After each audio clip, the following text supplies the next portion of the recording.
С Вики почнахме си говорим за създаване на YouTube канали. Аз се чудех много да си правили личен канал, защото години наред ние създаваме съдържание се за някой друг. Собствен бранд не развиваме чак толкова, може би повече сме зад кулисите, така да кажем. И ето, че идва момента, в който всеки тръгва да почва да развива YouTube канал. И Виктор казва, аз тук ще правя един YouTube канал, който ти гарантирам, че ще избухне и е въпрос на време. И след много кратко време получава една поредица от скриншоти и това е един от тях. Какво е това и как се постига в YouTube, защото наистина е впечатляващо. Въобще разкажи ни всичко. В България ли е? Възможно ли е в България? Правиш ли пари? И така нататък. Добре. Ами, първо това, дето виждаме, да отговоря какво е. Това е YouTube канал за AI музика. Най-генеричното нещо, което успях да направя, за да мога да започна ръчно да използвам YouTube, т.е. да го разбера като платформа. Защото целите ми са да мога да го правя това напълно автоматично. Както казах в края на предишната секция, няма как да правиш нещо без да го разбираш. Тук това, което се вижда, е плод на, мисля, че вече 7 месеца. На 1 юни започнах този канал и вече сме януари, което означава 7 месеца, да, в който съм качвал всякаква музика, опитвал съм се различни неща. Спомням си, че първите 100 клипа имаха по 50-60 гледания, до момента, в който не успях да оцеля с един клип, който в момента мисля, че има 700 000 гледания. Това не са клипове в кратък формат, т.е. шортове. Това са си песни по 3-4-5 минути. Пробвах различни неща, използвам, сега слушайте внимателно, който иска да го прави, ще кажа точно технологичния стак, който използвам. Използвам Suno.ai за създаване на музиката в платена версия, повечето са в платена версия. Използвам Canva платена версия за тъмнейли и изобщо, нали, за визуалната идентичност. ChatGPT, за да генерирам снимки и да генерирам текста на самите песни. TuneForm, точно като не знам къде или как може да го напиша, tuneform. Трябва да видя какво е, не съм се замислял какво точно е, .com. TuneForm по-скоро трябва да бъде от настройване на звука, нали, тюнинг.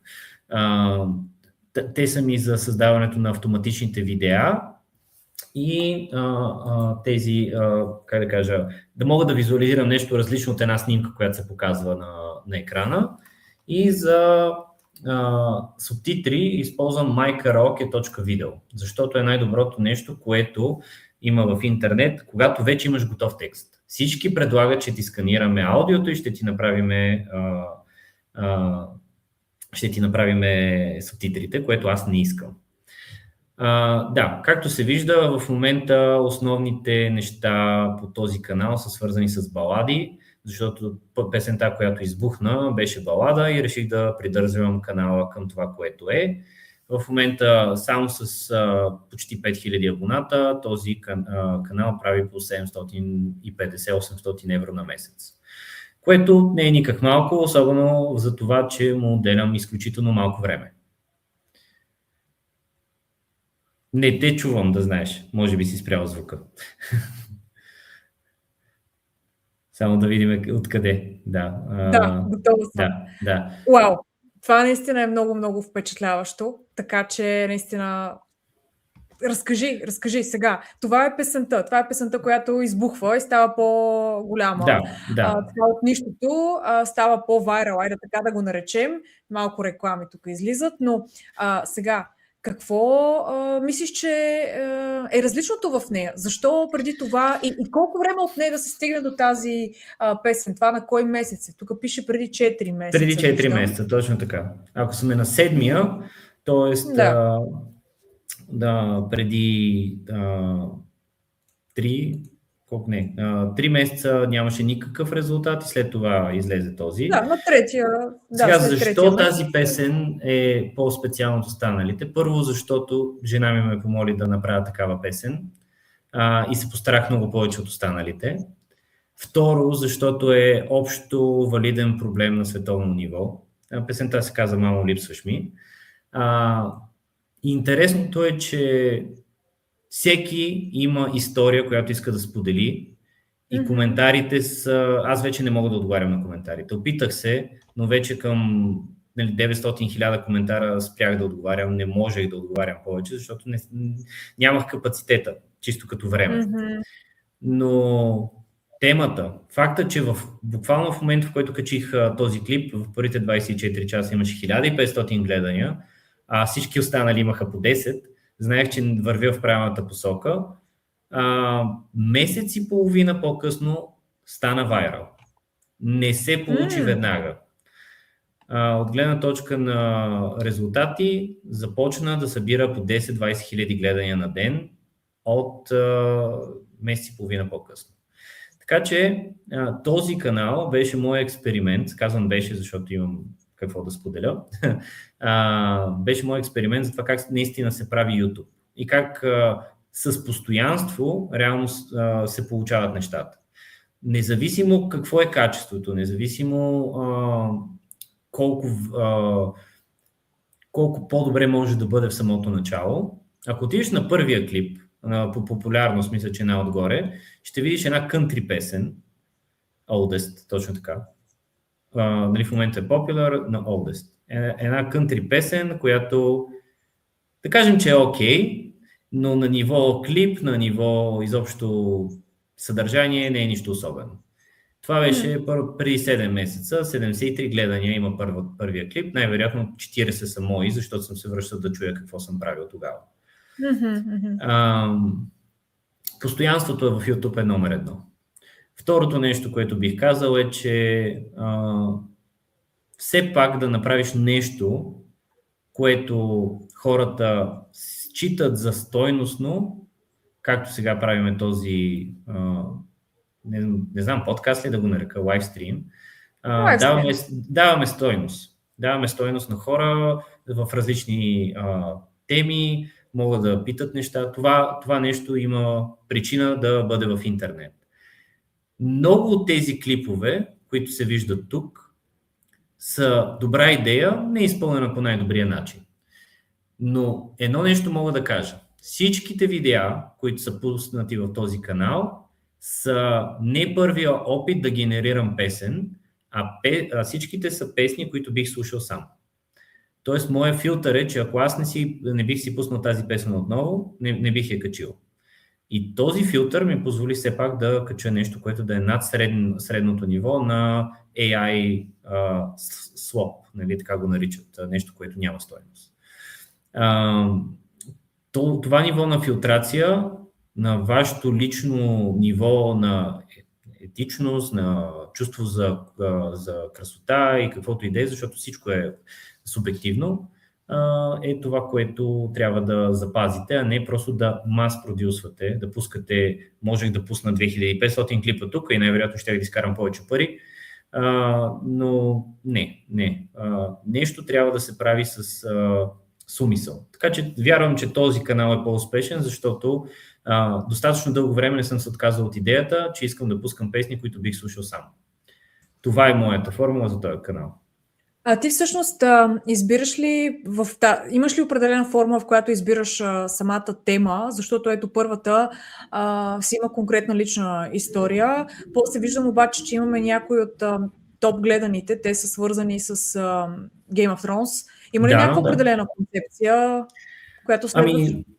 Истината е, че концепцията на този канал през 7-те месеца се е менила. Защото когато правех песни, ако отидеш на плейлист, там съм ги категоризирал, което между другото за SEO нърдовете мога да кажа, че това са и категорийните страници, плейлистовете, за които мога да се класираме.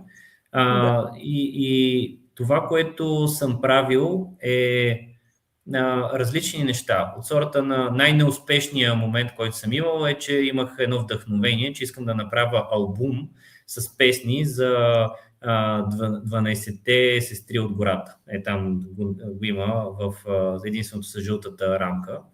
Това е най-неуспешното нещо, но най-удовлетворяващото за мен. Защото тогава, когато го правих, ми беше много готино. После реших, че искам да създам нещо, което AI е много добър в това и той е да създаде перспектива, която не може да имаме в реалния живот. Ако се чудите защо добрите или вайрал клиповете в TikTok, в Facebook и така нататък се получават добре с AI, въпреки че са очевиден AI, в повечето случаи са неща, които не може в реалния живот да ги има. Някой язди дракон на гърба му, някой реже ягода и от нея тече лава. Това са все някакви фантазии, които AI дава възможността да ги видим с очите си. В моя случай просто реших да направя песни, които описват любимите герои от различни TV поредици. Game of Thrones имахме Дома на дракона, дори почнах и с Властелина на пръстените и се спрях. Правих нещо, което за мен беше изключително удовлетворяващо. AI песни на вечни хитове от различна перспектива. Който е слушал Хотел Калифорния на Eagles, имам песен, която се пее от името, от перспективата на хоста, този, който ги настанява в хотела. И това за мен е, може би, най-добрата песен, дето съм правил с AI, защото създава нещо, което го няма, креативно е и оттам нататък вече за мен беше интересно. Не събра 700 000 гледания, събрах 1500 гледания и дотам спрях. Но в един момент, в който решаваш, че това нещо трябва да ти докарва пари, почваш да се подхлъзваш по наклона, че трябва да правя това, което харесват хората. И това, което харесват хората, в случая са тези балади. Не мисля, че се чува. Имам авторските права, така че не се притеснявай. Аз не знам, я ми кажи дали се чува. Не се чува. Значи, за жалост няма да мога да го пусна, но надявам се, че хората ще могат да влезнат да разгледат канала, да се абонират за него, да видят как си го направил. Впрочем, Виктор ми прави музиката и за моя канал. Когато имам нужда от background music, понеже си плащах всъщност за един определен софтуер доскоро и въпреки, че трябваше уж музиката също да е copyright free, ми свалиха няколко видеа и трябваше да ги реаплодвам, поради това, че не е copyright free, така че това разрешава и такъв казус за контент креатори, което е доста полезно. От първо лице мога да го кажа. Да, важно е да кажа как изкарвам пари от това, тъй като Suno AI имат дори в общите си условия ясно упоменато, че докато имаш платен subscription с тях, авторските права принадлежат на теб. Тоест може да изкарваш пари в YouTube, може да изкарваш пари в Facebook, където и да е. Това е важно от гледна точка на лиценза, който те предлагат. Сега, как са успяли да стигнат до това ниво е друга тема. Гледаме скриншот, искам да дам няколко насоки. Тук съм дал lifetime или не за 365 дни. Това е стария ми YouTube профил, който преименувах, смених логото и направих всичко, защото чух от някъде, че нови канали не се справят толкова добре. На база на опита ми от последно време мога да кажа, че това е абсолютно вярно. Ако има акаунт, който е бил активен, гледал е клипове, харесвал е клипове, добавя коментари, добавя в любими и това нещо дълго време се е случвало, когато този акаунт си смени своята цел и вече стане друг канал, това е окей, това се приема доста добре и мога да кажа, че имам по-добри резултати на този, отколкото на друг, който тествам от последните 3 месеца. Не е толкова консистентно, но да кажем, че от началото на годината вече съм публикувал 13 видеа. Нито едно от тях няма повече от 50 нагледания, даже може би и по-малко. Така че нещата са се променили. Ето, искам да кажа, че не всичко се получава. Точно така. Има 496 гледания, аз съм качил сигурно 20 на клипа. 20 на клипа с толкова гледания може да обезкуражи всеки. Но искам да покажа една тенденция. Всеки път, когато започвам да качвам консистентно, има ръст. Всеки път, когато спра, има спад. От началото на годината може да се види тази назъбена ивица, която е в самия край на графиката, че все пак нещата тръгват нагоре. Ако аз не спра да качвам в продължение на 6, 7, 8, 10 месеца, това нещо ще се превърне отново в актив. И само искам да дам една перспектива на хората, които си мислят, че това не си заслужава. Ако може да си изкарват по 500, 700, 1000 евро и повече от един YouTube канал, колко пари струва да си купите апартамент някъде и да го дадете за тези пари под наем? Тази перспектива на това, че един YouTube канал може да изкарва повече от не лош имот в центъра на София, някои струват доста повече, някои по-малки струват по-малко, вече ви дава идеята защо съм започнал да правя YouTube канали ръчно и защо искам да ги правя автоматично. Защото ако успея да направя, както успяха да направя заедно с моя партньор, хиляди сайтове, защото ние вече сме пуснали над 8000 сайта, и успеем да го направим по един добър начин, не просто да бъде нещо, което залива интернет с мърсотия, така ще се израза, ами нещо, което реално си заслужава и някой, който иска да вземе такъв YouTube канал, може да го направи и да го доразвие и да почне да изкарва пари. Това е причината да искам да се науча как се прави YouTube. Сега, много е важно да кажа за теб, Вярче, че тези канали най-вероятно ще ги паузирам, защото искам да се науча как се прави кратък формат съдържание, т.е. short form. Няма да го правя през музика, защото не всяко нещо е подходящо, не всеки формат е подходящ за двете. Никой няма да слуша в шортове музика по 5 минути. И също така би отнело изключително много усилие да се направи нещо, което да си заслужава под формата на песен, което наистина да бъде тренди и хората да искат да го чуят. Добре, защо шортформ? Шортформ много по-трудно изкарва пари. И в YouTube ли? Или идеята ти да научиш шортформ за други канали? Основно YouTube, защото YouTube от гледна точка на плащане е най-добрата платформа. YouTube е номер 1, след това може би е Facebook, накрая TikTok, от гледна точка на приходи. Най-много гледания обаче е в TikTok, след това е в Facebook и накрая е в YouTube. Да, но пък дългоформатното съдържание, което е по-дългите видеята, изкарват повече от шортовете. Защо искаш да се насочваш към тях? Защото сега следващата стъпка, след като 7 месеца се занимавах с long form, е да започна да пиша скриптове, които да го правят това вместо мен. И да направим начин, по който тези сайтове, които произвеждаме, да имаме механизъм за популяризиране. Защо?